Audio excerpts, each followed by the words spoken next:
this team race.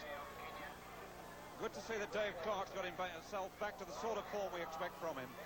He was the national cross-country champion last year. He was second at Luton to Tim Hutchins a fortnight ago. I always feel, Brendan Foster, though, that we run the national championship, such a grueling race, far too close to the international these days. It was all right in the old days when it wasn't a true world championship and England always seemed to win, but these days a fortnight's hardly enough time to recover. To have to run the English national 2 weeks before this world-class World Cross-Country Championships is absolutely ridiculous, really, because we're not the best in the world over the cross-country as we used to be, and we can't just mess around with it. If we're going to start figuring in this championship, then we're going to have to start thinking about moving the date of the national. But this is Dave Clark's best run ever. If he stays in this position, if he just runs along and finishes in this position, then it's a real upsurge for him, because this is his first stab at real world class, and he's now got his head down. He's not caring about the number of people in the group. He's starting to get in amongst them. But there's Lopez is still there, and Di Castella, who's moved nicely right through, who's already made a move once in the race and is starting to make another move. And Salazar sitting right outside him, who's got the prospects of one of the greatest World Cross-Country Championships I've ever seen. Just checking on Dave Clark's position last year in the international, Brandon. In fact, he finished in 9th place, which was respectability by any standards. Well, that's an approximate check on the leading positions, but no idea of the points. Di Castella is really forcing it now as they approach the start of what will be the final lap.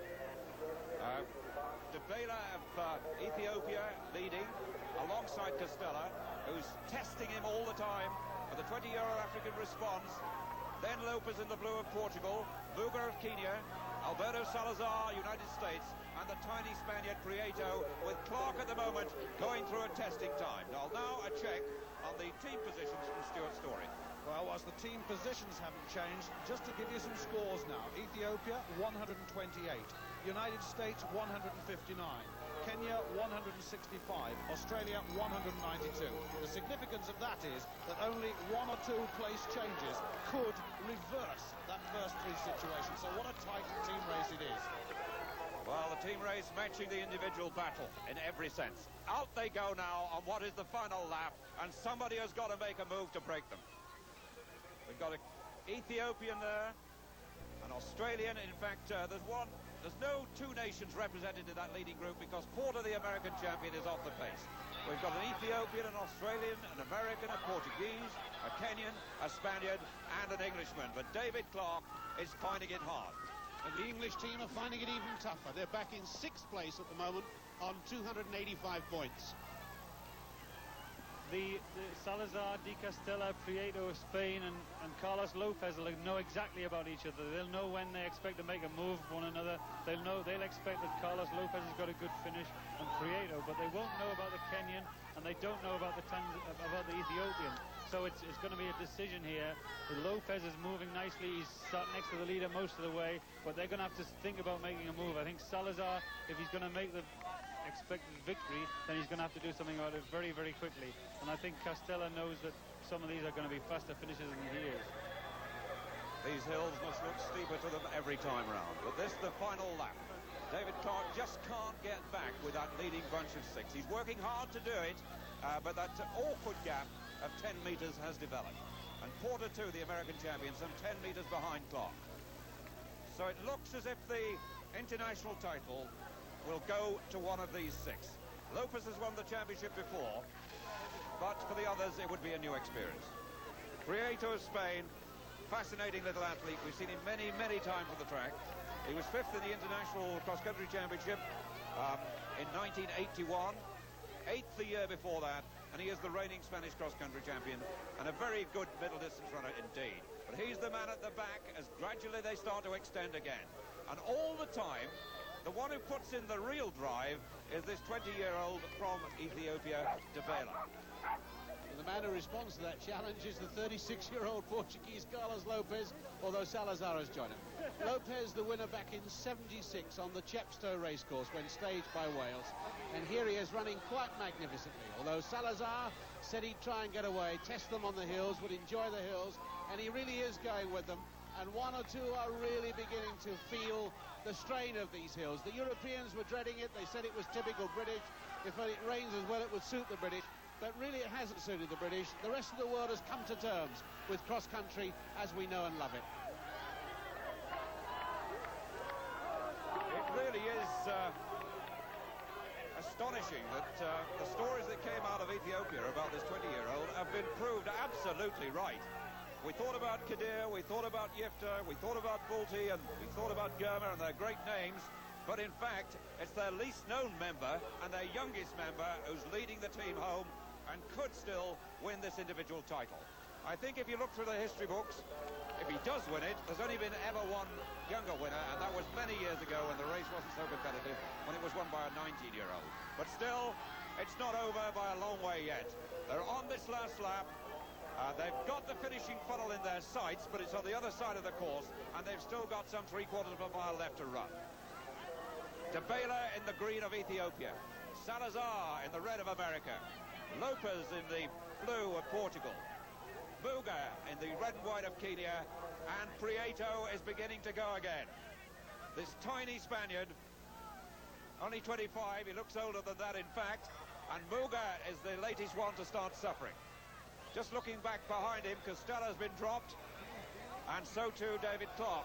There's Costello, and there's Dave Clark back in 8th place. Or in fact, I think he's 7th. It'll be very much in Salazar's mind that not only does he want to win this, but most importantly, he wants to stay ahead of De Costello, who's now about 10 metres back on him, because they meet over the 26 miles, 385 yards still to come, and whoever gets ahead this time is going to have a moral advantage. And I think that lies with Salazar beyond doubt at the moment, because Costello will need a miracle to get back into this one. Well, now they must be bunching themselves, looking at each other. Who's got the sprint finish? Costello, as the leaders slow and prime themselves for the last effort. Costello's trying to get back to them, but I don't think he can possibly succeed. Just about 800 metres left, we reckon. Debela leads for Ethiopia. Lopez follows.